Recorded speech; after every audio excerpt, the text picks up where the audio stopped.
Hello D students, welcome back to our engineer personal platform. So finally যে সমস্ত স্টুডেন্টরা polytechnic করছো আর তোমাদের চলছে অড সেমিস্টার, আর সেই অড সেমিস্টার মানে সেকেন্ড ইয়ার থার্ড সেম, আর থার্ড সেমে যে তোমাদের সাবজেক্ট ক্লাস চলছে আমার ইউটিউব চ্যানেলের সেশন, তার মধ্যে another lecture most of the important subject DC machine and transformer.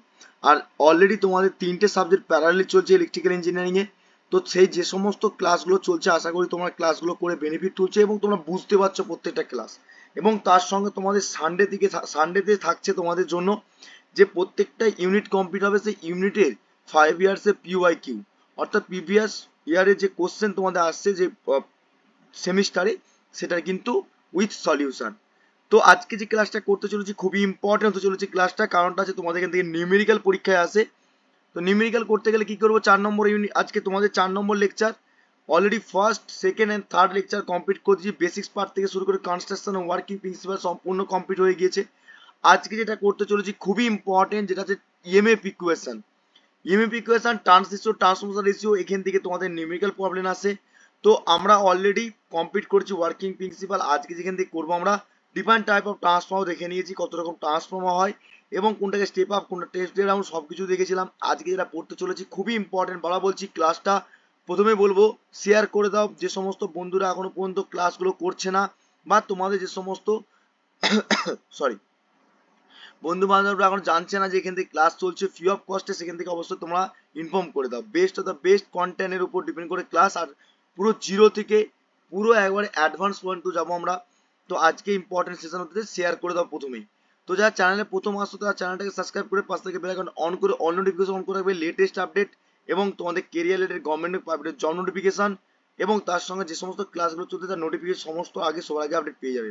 ওকে, এবং ক্লাসের নোটপত্র কোথায় পাবো স্যার? এই ক্লাসের নোটপত্র ডাউনলোড করতে গেলে ডেসক্রিপশনে লিংক রয়েছে, টেলিগ্রাম চ্যানেলে জয়েন করলাম, সেখানে সবার আগে সবার প্রথম আপডেট দিয়ে দিই। এবং যারা এখন তো ফেসবুককে ফলো করেনি, ফেসবুককে ফলো করে একটা লাইক করে দিও। তো তোমাদের ক্লাস চলছে, এখানে প্লে লিস্ট করা রয়েছে। যারা এখনো কোনো প্রিভিয়াস ক্লাসগুলো করোনি, দেখো লেখা রয়েছে এখানে ইন্ট্রোডাকশন অফ জেনারেটিং, যে তোমার system generating electric generating system, এখানে দেখো 4টে লেকচার ক্লাস হয়ে গেছে। এবং তোমাদের এখানে দেখো ডিসি মেশিন ট্রান্সফরমার 3টে ক্লাস হয়ে আছে, 4 নম্বর ক্লাস পড়ছে এবং তোমাদের ইলেকট্রিক নেটওয়ার্ক সার্কিট। তো তারই মধ্যে আজকে যে আমাদের লেকচার 4 নম্বর লেকচার। তো 4 নম্বর লেকচার আমরা কি করতে চলেছি, 4 নম্বর লেকচার তোমরা ভালোভাবে জানো যে আগের দিন ক্লাস আমি তোমাদেরকে ডিসকাশন করেছিলাম, যে রিক্যাপ করে দিই জাস্ট ক্লাসটা আমরা কি করেছিলাম। যে আগের দিন ক্লাসটা আমরা ওয়ার্কিং প্রিন্সিপাল করেছিলাম, যে ওয়ার্কিং প্রিন্সিপাল বারবার বলেছিলাম যে ওয়ার্কিং প্রিন্সিপাল কোন ল এর উপর ডিপেন্ড করে কাজ করে, না Faraday's law of electromagnetic induction and mutual induction হিসেবে কাজ করে, কিভাবে কাজ করে, কেন কাজ করবে, কিভাবে করবে, সেটা প্রত্যেকটা ডিটেলসে ক্লাসে আলোচনা করি। ক্লাসগুলো দেখে নাও, আশা করি তোমাদের সম্পূর্ণ ক্লিয়ার হয়ে যাবে। যারা প্রথম আসছো ক্লাসে তারা অবশ্যই প্রিভিয়াস ক্লাসগুলো কমপ্লিট করেই কিন্তু এই ক্লাসগুলো জয়েন করো। আর তোমাদের লাইভ ক্লাস যখন আসার দরকার হবে তখন আসবো, কিন্তু এখন যখন প্রিমিয়াম হচ্ছে বা তোমাদের রেকর্ডেড ক্লাস হচ্ছে সেগুলো অবশ্যই দেখো। ওকে, তো চলো তাহলে স্টার্ট করি আজকের ক্লাস। দেখো লাস্ট ক্লাসে আমরা পড়েছিলাম ওয়ার্কিং এবং তার সঙ্গে পড়েছিলাম ডিফারেন্ট টাইপ অফ ট্রান্সফর্মার, কত রকম ট্রান্সফর্মার হয়। তবে অ্যাকর্ডিং টু দ্য কনস্ট্রাকশনের উপর ডিপেন্ড করে দেখেছিলাম, ভোল্টেজ লেভেলের উপর ডিপেন্ড করে দেখেছিলাম, এবং তোমাদের অ্যাকর্ডিং টু দ্য সাপ্লাই সিস্টেমের উপর ডিপেন্ড করে দেখেছিলাম, according to the construction instrumentation engineer instrumentation transformer উপর ডিপেন্ড করে দেখেছিলাম। তার বাইরে আমরা দেখেছিলাম পাওয়ার ট্রান্সফর্মার এবং তোমাদের এফিসিয়েন্সি গুলো বলেছিলাম ডিস্ট্রিবিউশন ট্রান্সফর্মার, পাওয়ার ট্রান্সফর্মার ক্ষেত্রে। তো আজকে ক্লাসটা খুবই কেন ইম্পর্টেন্ট, কারণ নিউমেরিক্যাল প্রবলেম আসবে। নিউমেরিক্যাল প্রবলেম করতে গেলে কি করতে হবে, ফর্মুলা মনে রাখলে হয়ে যাবে। কিন্তু আগে তোমরা ইলেকট্রিক্যাল ইঞ্জিনিয়ার হচ্ছে থার্ড সেম, এরপর fourth sem, fifth same, six same. তো এখনো তোমাদের না করে 3টে সাবজেক্টের সেমিস্টারে ভালো করে পড়াশোনা করলে তবে তোমাদের কমপ্লিট করতে পারবে। বেসিক্স থেকে শুরু করেছে যেহেতু, স্ট্যান্ডার্ড লেভেল যেতে গেলে তোমার কিন্তু ডেরিভেশন শিখতে হবে। আর তার মধ্যে হচ্ছে এই যে ইএমএফ ইকুয়েশন হচ্ছে ট্রান্সফর্মার, একটু ডেরিভেশন পার্ট আছে। চলো একটু ডেরিভেশন পার্টটা একটু দেখে নি কি আছে। দেখো ম্যাগনিটিউড অফ ইনডিউস ইএমএফ এর উপর ডিপেন্ড করে জানো ইএমএফ তৈরি হয় একটা ইকুয়েশনের উপর ডিপেন্ড করে আমরা ম্যাগনেটাইজিং কারেন্ট তৈরি করবে। ম্যাগনেটাইজিং কারেন্টটা কি? ম্যাগনেটাইজিং কারেন্টটা তোমরা ভালোভাবে জানো যে অ্যাকচুয়ালি ম্যাগনিটিউড ইনডিউস ইএমএফ এর উপর এক্সপেক্ট করে যে ইএমএফটা হচ্ছিল প্রাইমারি এক্সপেক্টে, সেখানে একটা অল্টারনেটিং কারেন্ট ফ্লো করছে। প্রাইমারি ওয়াইন্ডিং এর এক্সপেক্টে যখন তোমার সেকেন্ডারি ওয়াইন্ডিং এ যাবে তারাই হচ্ছে primary winding EMF induce generate করছে। সেই ইএমএফ ইনডিউসটা মানে মেইন ফ্লাক্সকে ক্রিয়েট করার জন্য যে কারেন্টটা প্রয়োজন হয় সেটাকে বলা হয় ম্যাগনেটাইজিং কারেন্ট। মানেটা দেখো অ্যাকচুয়ালি যদি আমরা দেখি ট্রান্সফর্মার যদি দেখি, ধরো এটা ওয়াইন্ডিং ছিল, তো লাইক দ্যাট ওয়াইন্ডিং ছিল, কোর ছিল, রাইট? আর এদিকে ছিল তোমার number of turns secondary side, right? এদিকে লোড ছিল, এদিকে প্রাইমারি। কোনটাকে প্রাইমারি কেন সেকেন্ডারি কোনটাকে বলবো সেটা আশা করি তোমরা জানো। এবারে এদিক থেকে যে কারেন্টটা ফ্লো করছে সেটাকে বলবো আমরা কি, নো লোড কন্ডিশনের জন্য একটা ব্রাঞ্চ ক্রিয়েট করবো, সেটা আমরা আসবো আইডিয়াল আর প্র্যাকটিক্যাল ট্রান্সফর্মার ক্ষেত্রে তখন বলবো। তো এখানে যে ইএমএফ ইন্ডিউস জেনারেট করছে মানে তোমার অ্যাকচুয়ালি প্রাইমারি ওয়াইন্ডিং এর এক্সপ্রেস, ভালো করে দেখো। এই যে প্রাইমারি ওয়াইন্ডিং এর এক্সপ্রেস যে ইএমএফ ইন্ডিউস জেনারেট করবে, কিভাবে জেনারেট করবে? নিশ্চয়ই কোনো একটা কারেন্টের এক্সপ্রেস তো ফ্লো করছে, সেই কারেন্টটা বলা হচ্ছে ম্যাগনেটাইজিং কারেন্ট, মানে মেইন ফ্লাক্সকে প্রডিউস করার জন্য। দেখো লেখা রয়েছে in the produce the alternative flux in the core in transformer, কারেন্টের মধ্যে তৈরি হয়।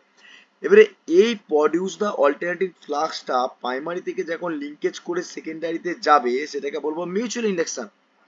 অবশ্যই তো, কারণটা দেখো তোমরা ভালোভাবে জানো যে এখান থেকে যে এই যে তোমার দেখো ট্রান্সফর্মারটা দেখো ভালো করে, সাপ্লাই সিস্টেম, এই যে ধরো সাপোজ তোমরা এখানে ভোল্টেজ দিয়েছো, রাইট? তাহলে এখানে কি যাবে? প্রাইমারি কারেন্ট সাপ্লাই দিকে প্রোভাইড করছে, প্রাইমারি ভোল্টেজ বলবো, নিশ্চয়ই প্রাইমারি কারেন্ট। তাহলে number of turns into current মানে কি, এমএমএফ তৈরি হবে। আর এমএমএফটা তৈরি হচ্ছে যে এই কোডটা কি দিয়ে তৈরি করেছিলাম, ফেরোম্যাগনেটিক মেটেরিয়াল দিয়ে। তাহলে ফেরিক প্রপার্টি বেশি রয়েছে, আয়রনের প্রপার্টি রয়েছে, তাহলে সেই ফ্লাক্সটা কি করবে, তাহলে সেটআপ তৈরি করলো, সেই সেটআপের মধ্যে নাম্বার অফ টার্নস রয়েছে, কারেন্ট ফ্লো করছে, ম্যাগনেটিক ফিল্ড লাইন্স রয়েছে, কন্ডাক্টর স্পিড হিসেবে কাজ করছে কি কোডটা। তাহলে সেই সময় কি বলছে দেখো ভালো করে লক্ষ্য করো, এখানে কি বলছে, যখন তোমার প্রাইমারি ওয়ানটি লিঙ্কেজ করে ইএমএফ ইন্ডিউস জেনারেট করলো, সেটাই লিঙ্কেজ করে প্রাইমারিটাকে লিঙ্ক করবে, লিঙ্ক করার পর মিউচুয়াল ইন্ডাকশনে কাজ করবে, আর সেটা অল্টারনেটিভ ফ্লাক্সের উপর নেচারলি কাজ করবে। Okay, clear? তাহলে there must be the rate of change of flux with respect to time, একটা টাইমের রেসপেক্টে রেট অফ চেঞ্জ অফ ফ্লাক্সটা চেঞ্জ হচ্ছে। তার জন্য আমরা কি ইকুয়েশন নিয়ে এসেছিলাম, E of T directly proportional to n minus বা minus n d phi by d t. আমরা লেঞ্জ ল, ফ্যারাডেস ল সব ভালো করেই পড়েছি, ডিভাই বাই ডিটি, তাই তো? তাহলে এই যে তোমার ডিভাই বাই ডিটিটা কি, এটা কজ ছিল, কোনো কারণবশত আমরা রেজাল্ট পাবো তো, নাকি আমরা শুধু কাজ করে যাবো কোনো রেজাল্ট পাবো না? তোমরা পড়াশোনা করছো, নলেজ নিচ্ছ, নলেজ নেওয়ার পর চাকরি পাবে। তাহলে সিমিলারলি কি, নলেজটা হচ্ছে কি নিচ্ছ, যেটা সেটা হচ্ছে কি কাজ করছো, রেজাল্টটা কখন পাবে, যখন চাকরি পাবে। সিমিলারলি আমরা বলেছিলাম এটা কজ, কোনো কারণবশত, এর জন্যই তো ইএমএফ জেনারেট করছে, রাইট? তাহলে সেদিক থেকে according to the Faraday's law, electromagnetic ইন্ডাকশনের জন্য কিন্তু state the according the conductor যে কয়েলটা রয়েছে সে লিঙ্ক করবে, আর চেঞ্জিং ফ্লাক্সটা কি হবে না, ইএমএফ ইন্ডিউসটা জেনারেট করা সমর্থ রাখবে। ওকে, নেক্সট দেখো, যে সাম হ্যাপেন্স এর উপর ডিপেন্ড করে কি বলছে, the transformer as well as the induction motor and the fundamental the transformer, মানে এর পরের সেমে তোমরা পড়বে, এখন না, এখন শুনে রাখো, আমি যেহেতু ট্রান্সফর্মার তোমাদেরকে পড়াচ্ছি। দেখো ট্রান্সফর্মার যখন পড়ছো, এখানে তোমাদেরকে মাথায় রাখতে হবে যে ইন্ডাকশন মোটর পড়বে না, ফোর্থ সেমে পড়বে ইন্ডাকশন মোটর। ইন্ডাকশন মোটর বলে 3 ফেজ এসি হয়, আবার সিঙ্গেল ফেজ এসি হয়, ঠিক আছে? তো এই ইন্ডাকশন মোটরটা same as well as transformer কিন্তু কাজ করবে, and also power transformer maintenance, হ্যাঁ, ডিজাইন, মনিটরিং, এই সব ব্যাপারগুলো, ঠিক আছে? এবারে ইএমএফ ইকুয়েশনে ট্রান্সফর্মার যদি পড়তে হয়, তাহলে তোমাকে প্রথমে কি জানতে হবে ইএমএফ ইকুয়েশনের জন্য? প্রথমে দেখো লেখা আছে, now it's let's at the find out the magnitude of EMF induced the transformer by the EMF equation। এবারে এখানে দেখো প্রথমে নামগুলো আগে মাথায় রাখতে হবে, পরীক্ষায় তোমাদেরকে ইএমএফ ইকুয়েশনের ফর্মুলা মাথায় রাখতে হবে। এবারে n1 কি, নাম্বার অফ টার্নস প্রাইমারি ওয়ানের এক্সপেক্টে, n2 মানে কি, secondary number of turns secondary side এক্সপেক্টে। তুমি এটাকে বলতে পারো এনএসও বলতে পারো, এনপিউ বলতে পারো, প্রাইমারি নাম্বার অফ টার্নস, তুমি বলতে পারো এনএসও বলতে পারো, সেকেন্ডারি নাম্বার অফ টার্নস। আচ্ছা, ভাইএমটা কি, মানে আমরা জানি যে বিএম পড়েছি না আমরা সবাই, ম্যাগনেটিক সার্কিটের ক্লাসটা করে নেবে, প্লে লিস্টে করা রয়েছে। বি মানে কি ছিল, ম্যাগনেটিক ফ্লাক্স ডেন্সিটি, তাহলে ম্যাগনেটিক ফ্লাক্স ডেন্সিটি ছিল 5/a ছিল, তাই তো? তাহলে আমরা 5/a যদি হয় ম্যাক্সিমাম ফ্লাক্স ডেন্সিটির উপর এক্সপেক্ট করে, তাহলে আমরা কি বলতে পারি যে নিশ্চয়ই এটা ম্যাক্সিমাম ফ্লাক্স 5, তাহলে 5m is equal to bm into a, yes or no, yes or no বলো, হ্যাঁ কি না? bm into a হবে না, যে অ্যাকচুয়ালি আমরা bm মানে কি ম্যাক্সিমাম ফ্লাক্স ডেন্সিটি, আর 5 মানে কি ম্যাক্সিমাম ফ্লাক্স, ঠিক আছে? আর এ মানে কি এরিয়া, তাহলে পার ইউনিট এরিয়ার মধ্যে ম্যাক্সিমাম ফ্লাক্স কতটা প্রেজেন্ট করছে সেটাকে আমরা কি বলবো, তার ম্যাক্সিমাম ফ্লাক্স, তার ফ্লাক্স ডেন্সিটি, তাই তো? তাহলে সিমিলারলি দেখো 5m মানে হচ্ছে maximum flux in the core in the weber, F মানে কি supply frequency in the AC hertz, জানো নিশ্চয়ই। এটা আমরা রিলেশনশিপে ইকুয়েশনের বেসিক্স ফান্ডামেন্টাল আমরা জানছি। এবারে relate to the post EMF equation the alternative the AC জেনারেটরের ক্ষেত্রে যখন কাজ করছে ধর সাইনোসোলার ওয়েভফর্ম, রাইট? এটা ধরো একটা সাইনোসোলার ওয়েভফর্ম, সাইনোসোলার ওয়েভফর্ম, জাস্ট ওয়েট। সাইনোসোলার ওয়েভফর্মের ক্ষেত্রে আমরা একটা পজিটিভ ভ্যালু পাই, আবার একটা কি পাই, নেগেটিভ ভ্যালু পাই। তাহলে দেখো উপরটা হচ্ছে পজিটিভ আর নিচেটা হচ্ছে নেগেটিভ ভ্যালু। ওকে, বুঝে বুঝে তুলবে, সব যা তুলবে নোট ডাউন করে বুঝে বুঝে। সেখানে কি পাচ্ছি, এটা নেগেটিভ ভ্যালু পাচ্ছি। এবারে আমাকে বলো তোমরা এই যে ম্যাক্সিমাম পয়েন্ট বলছি না, এই যে ম্যাক্সিমাম পয়েন্ট, তো একটা পিক পিক ভ্যালু পড়েছো তোমার নিশ্চয়ই সেকেন্ড সেমে। তাহলে এইটাকে কি বলতে হবে, ম্যাক্সিমাম ভ্যালু। এটা যদি ভোল্টেজ থাকতো তাহলে ভিএম বলতাম, ম্যাক্সিমাম ভোল্টেজ। যদি কারেন্টের স্পিডে হতো তাহলে আইএম বলতাম। এগুলো আমরা সেকেন্ড সেমে পড়েছি ফি সাবজেক্টে। এবারে যেহেতু আমি ফ্লাক্সের স্পিডে রিপ্রেজেন্ট করছি, তাহলে এটা ফ্লাক্সের ডাইরেকশন আছে না, তাহলে আমি কি বলবো ফাই এম ম্যাক্সিমাম, আর এইটুকু বলবো কি 90 ডিগ্রি অ্যাঙ্গেল, হ্যাঁ কি না? আর এটাকে কি বলবো 180 ডিগ্রি, 180 ডিগ্রি, আবার 270 অ্যান্ড 360। তাহলে একটা সাইকেল কমপ্লিট করতে গেলে কত ডিগ্রি, কত রেডিয়ান লাগছে আমার, তাহলে 360 ডিগ্রি। ঠিক আছে, মাথা থাকে জানো। তাহলে আমরা এই যে 1/4 বলতে পারি না, বলতে পারি কি বলতে, এটা হাফ তো, হাফের হাফ তো, তাহলে হাফ হাফ যদি হয় 1/2 মানে কি, এটা 4/4 মানে 4 মানে তোমার কোয়ার্টার যেটা করি। ঠিক আছে, ঠিক আছে, তাহলে 1/4 ফ্রিকোয়েন্সি হবে, যেহেতু তোমার টোটালটা কি ছিল, এটা টোটালটা কি ছিল, টোটালটা হচ্ছে ফ্রিকোয়েন্সি, টোটাল ফ্রিকোয়েন্সি, রাইট? তাহলে টোটাল ফ্রিকোয়েন্সি হলে কি হবে, এটা হাফ ফ্রিকোয়েন্সি হবে। ঠিক আছে, আর এটা কি হাফের হাফ। ঠিক আছে, সেই জন্য 1/4 ফ্রিকোয়েন্সি হচ্ছে। আর তোমরা সবাই কম বেশি জানো যে টাইমের এক্সপিরিয়ে হয়, মানে অ্যাঙ্গুলার স্পিড যদি, এই সরি অ্যাঙ্গুলার টাইম যদি দেখতে পাই, বা অ্যাঙ্গুলার টাইমটা দেখছি, ঠিক আছে, তো সেই টাইমটা যদি বলে টি ইজুগাল টু কি হয়, 1/f হয় না, পড়েছো তো?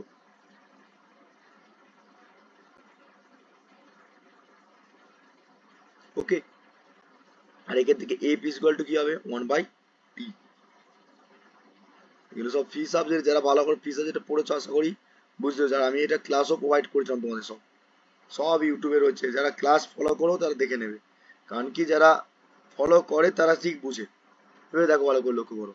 নেক্সট, এবারে এই যে ব্যাপারটা হলো, সিমিলারলি আমরা কি বলবো এখানে, এবারে এখানে যেটা পাচ্ছি আমরা 4 কোয়ান্টিটিতে যে ভাগ করছি, তাহলে show in the figure about the flux zero value to maximum value, তাহলে আমরা এখানে কি পাচ্ছিলাম, এটা কি ছিল জিরো, এখান থেকে কি পাচ্ছি, এটা ম্যাক্সিমাম। তাহলে এই পার্টটা কি বলবো, ম্যাক্সিমাম ভ্যালু পাচ্ছি আমরা, হ্যাঁ কি না? ম্যাক্সিমাম ভ্যালু পাচ্ছি তো, এটা এটুকুটা কি ম্যাক্সিমাম ভ্যালু। তাহলে এই যে ম্যাক্সিমাম ভ্যালুটা পাচ্ছি, তাহলে আমরা ভি ম্যাক্সের জায়গায় কি হবে, ফাই ম্যাক্স, কারণ কি ফায়ার স্পিডে। তাহলে সেদিক থেকে কি পাচ্ছি, কোয়ার্টার কি হচ্ছে সাইকেলটা 1/4 সেকেন্ড। 4 সেকেন্ড হবে কি হবে না, টাইমের এক্সপিরিয়েন্স দেখি, টোটালটা কি টাইমটা কি ছিল, টোটালটা টাইম ছিল ওমেগা টি দিয়ে রিপ্রেজেন্ট করেছিলাম, না কি? তাই তো, টাইমের এক্সপিরিয়েন্স ওমেগা টি। তাহলে টোটাল যদি টাইম যদি হয়, তাহলে আমরা কি লিখি, average of the rate of change of flux. Average মানে কি, এইটা কি আছে, এরিয়া, ধরে নাও আমি একটা এরিয়া ধরলাম, তাহলে এরিয়ার মধ্যে আমরা কি পাচ্ছি বলো, এটাকে এরিয়া তো, এটাকে এরিয়া, তাহলে এরিয়ার মধ্যে কি পাচ্ছি, আমরা ফ্রিকোয়েন্সি পেয়ে গেছি টাইমের এক্সপিডে, তাহলে ম্যাক্সিমাম ফ্লাক্স পাচ্ছি। তাহলে আমরা লিখতেই পারি তো 5m/1/4 ফ্রিকোয়েন্সি, রাইট?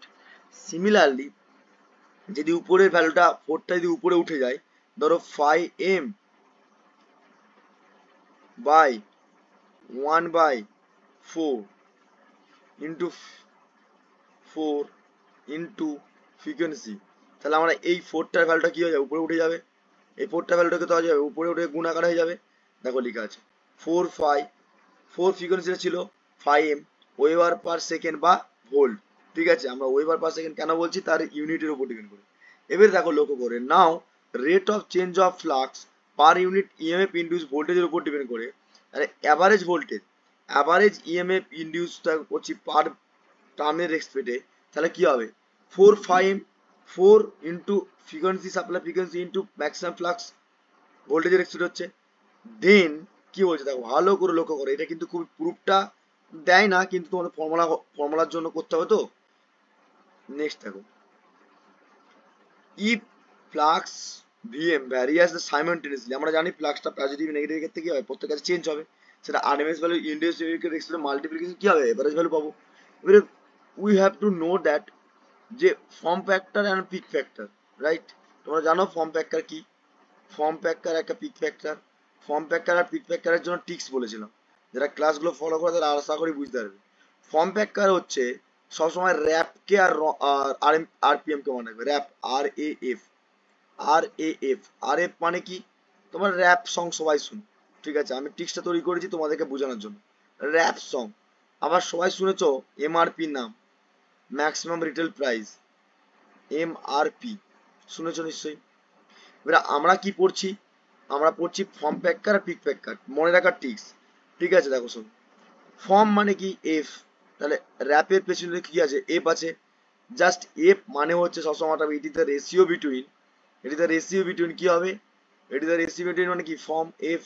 তাহলে it is the ratio between RMS value by average value. আর for RMS, A for average. তাহলে ফর্ম ফ্যাক্টর কোনো তো মনে রাখবে কি? ভুলবে কোনো তো? ভুলবে না, র্যাপ সংখ্যা মনে রাখা হয়ে যাবে। তাহলে দেখো RMS value by average value আছে। এবারে ফর্ম ফ্যাক্টর গেল, তো পিক ফ্যাক্টরটা কি করে মনে রাখবো স্যার? MRP কে মনে রাখো। পিক, পি মানে সর্বোচ্চ পিক, পিক ফ্যাক্টর মানে পি। পিক ফ্যাক্টর মানে হচ্ছে এম মানে কি বললাম? এম মানে কি বললাম? ম্যাক্সিমাম ভ্যালু বাই আর মানে কি বললাম? RMS value. তাহলে maximum value by RMS value হচ্ছে পিক ফ্যাক্টর। বুঝে গেল? সব সেকেন্ড সেমে পড়িয়ে এসেছি আমি তোমাদেরকে। দেখো form factor is equal to কি হচ্ছে? ফর্ম ফ্যাক্টর হচ্ছে RMS value by average value, যার ভ্যালু হচ্ছে আমার 1.11। ফর্ম ফ্যাক্টরের ভ্যালু হচ্ছে যদি 1.1 হওয়া হয়, তাহলে আমরা বলো তো পিক ফ্যাক্টরের ভ্যালুটা আমরা কত পড়েছিলাম?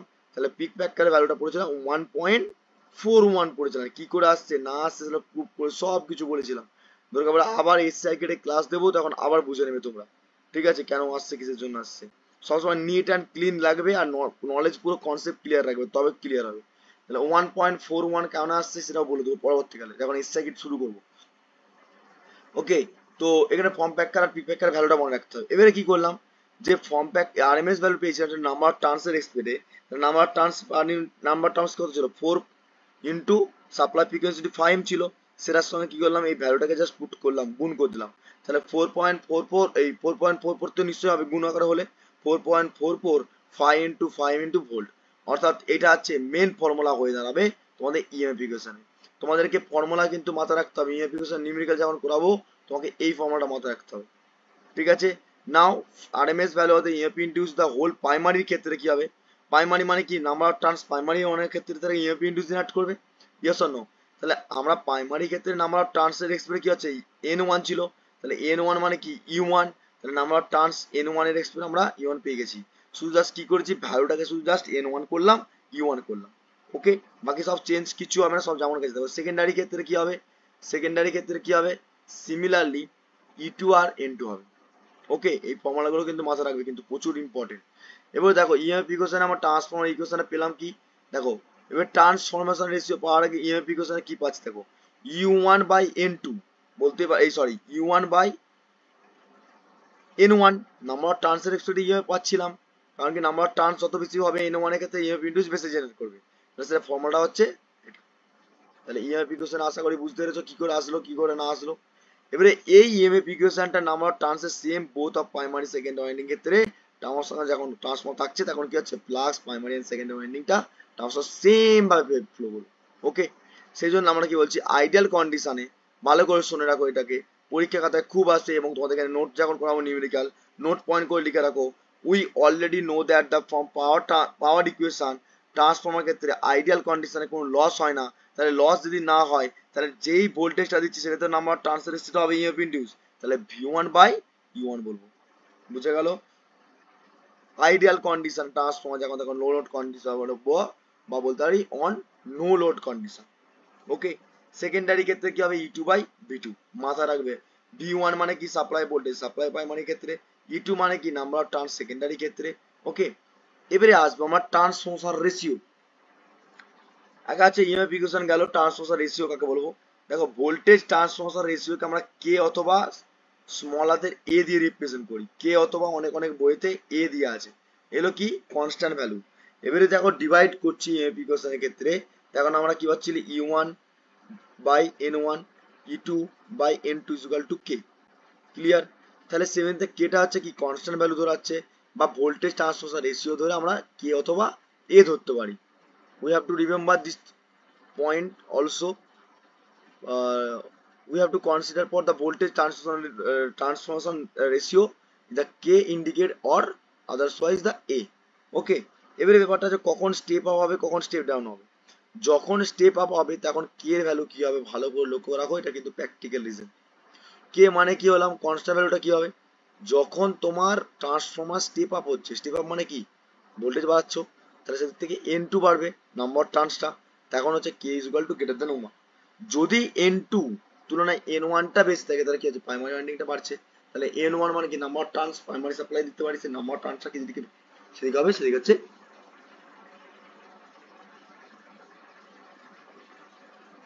Step down transformer. ওকে, এবারে N1 N2 তো নিশ্চয়ই জানো।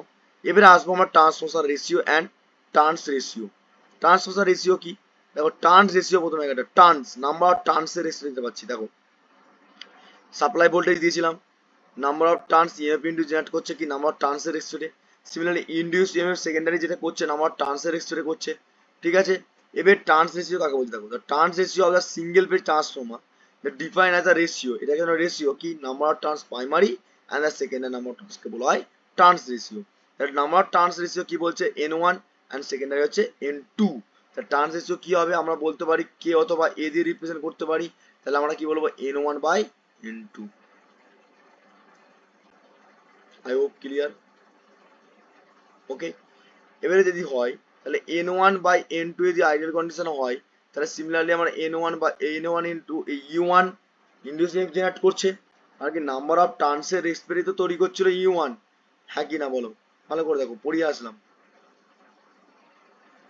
আমি বললাম তোমাদেরকে যে নাম্বার অফ টার্নস যেটা আছে সেটাতে ইএমএফ ইন্ডিউস জেনারেট করবে, হ্যাঁ কি না, তাহলে সিমিলারলি E2 রেসপেক্টে তো হবে হবে, তাহলে U1 into U1 into E2 আর N1 ইন্টু N2, সেটা টার্ন রেশিও রেসপেক্ট আমরা কি করব N1 by N1 N1 by N2 U1 by E2, বুঝে গেল। এবারে আইডিয়াল কন্ডিশন আমরা এটা জানি U1 by V2 V1 by V2, তাহলে আমরা কি লিখতে পারি turns ratio N1 by N2 V1 by V2 V1 by V2, এটা হচ্ছে বাই হবে, হ্যাঁ এগুলো সব বাই হবে, তো কারেকশন করে নিতে এটা বাই হবে সব। ওকে, তো এটা হচ্ছে আইডিয়াল কন্ডিশন ট্রান্সফরমার রেশিও হচ্ছে মাথা রাখবে V1 বাই V1 এই V1 by V2 N1 by N2, এটা হচ্ছে বাই দেবে এগুলো সব। ঠিক আছে, এটা ফর্মুলাটা মাথায় রাখো। এবারে টার্নস রেশিও বুঝলাম, তাহলে এখানে I2 বাই I1 লেখা আছে, কিন্তু I2 বাই I1 টা কেন লেখা আছে, ভ্যারিয়েশন পার্টের জন্য আমরা কি লোডটা বাড়ছে কমছে না, তাহলে লোড যদি বাড়ে কমে সেকেন্ডারি কারেন্টটা কি হবে বাড়বে কমবে, তাহলে similarly I2 by I1।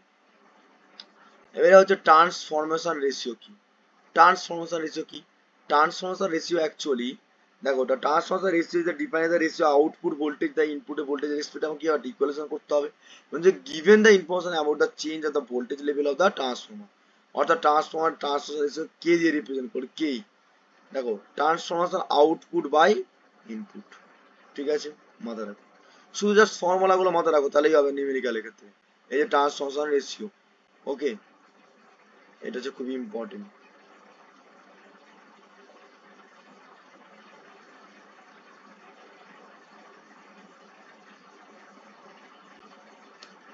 V1 V2 by N1 এই sorry V2 by V1 N2 by N1 E2 by U1 I1 by I2, এবারে যদি উল্টি দাও তাহলে সেদিক থেকে হবে V1 by V2 N1 by N2 U1 by E2, but I2 টা উল্টে যাবে, কেন হবে সেটা বললাম আগে।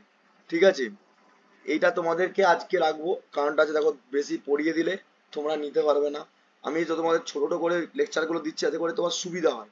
ঠিক আছে, কারণটা হচ্ছে এর বেশি লেন্দি করলে অনেক সমস্যা হয় যে সব ক্লাসটা করতে পারো না তোমার নেটওয়ার্ক প্রবলেমের জন্য। তো পরের দিন আমি ভোল্টেজ রেগুলেশন ট্রান্সফর্মার পড়বো, তারপরে টাইপস অফ লস, ট্রান্সফর্মার লসটা কিন্তু প্রচুর ইম্পর্টেন্ট, যে তোমাদের open circuit test short circuit test করার পর লস যেটা পাই। ঠিক আছে, লস পড়ার পর আমরা পড়বো অটো ট্রান্সফর্মার যেটা আছে, এবং প্যারামিটারের উপর ডিপেন্ড করে প্রাইমারি তোমাদের open circuit test short circuit test আছে না তোমাদের কলেজে করানো হবে। ঠিক আছে, open circuit test short circuit হওয়ার পর তারপর তোমাদের সাপনার টেস্ট আছে, ওই টেস্টগুলোর রেজাল্টের ভ্যালুগুলো কি হচ্ছে কেন হচ্ছে কিসের জন্য হবে সেটা কিন্তু আমরা দেখবো। ওকে, তো আজকের ক্লাসটা শুধুমাত্র এই যে তোমাদের ট্রান্সফার রেশিও আর ইউনিফিকেশনটা ছিল সেটা বুঝিয়ে রাখলাম। ফর্মুলা মাথায় রাখতে হবে এইটা, ইএমএফ ইকুয়েশনের ফর্মুলা, ট্রান্সলেশন রেশিও মনে রাখো, তাহলেই হবে। কারণ কি নিউমেরিক্যাল করতে গেলে এখান থেকে 3-4 নম্বর নিউমেরিক্যাল আসে। বুঝতে পেরেছো? এই নোটটাকে ডাউনলোড করতে গেলে অবশ্যই বলি টেলিগ্রাম চ্যানেল জয়েন করো না, টেলিগ্রাম চ্যানেল তো প্রোভাইড করে দেবো ক্লাস শেষে। আর অবশ্যই ফেসবুক পেজটাকে একটা লাইক করে একটা কমেন্ট করে দিও, অবশ্যই তোমরা এখান থেকে আপডেট পেয়ে যাবে। ঠিক আছে? তো ক্লাসটা আজকে এন্ড আপ করছি, দেখাবে নেক্সট ক্লাস নেক্সট ভিডিওর মাধ্যমে। তো তখন সুস্থ থেকো, ভালো থেকো, আর অবশ্যই ক্লাসগুলো প্রতিটা ক্লাস তোমরা অবশ্যই বন্ধু মাধ্যমের মাধ্যমে শেয়ার করো, গ্রুপে শেয়ার করো, তোমাদের সাপোর্টটা আমার কাছে একটা প্রেরণা দেবে। ওকে, তো দেখাবে নেক্সট ক্লাসের মাধ্যমে। তো তখন সুস্থ থেকো, রিভিশন করো, আর অবশ্যই মাথায় রাখবে সানডে মানে মক টেস্ট বা তোমাদের কোশ্চেন সিরিজ এবং তোমাদের পিওয়াইকিউ সেশন, সেখান থেকে ক্লাসগুলো করো, আশা করি অনেকটা হেল্প হবে। ওকে, থ্যাংক ইউ সো মাচ।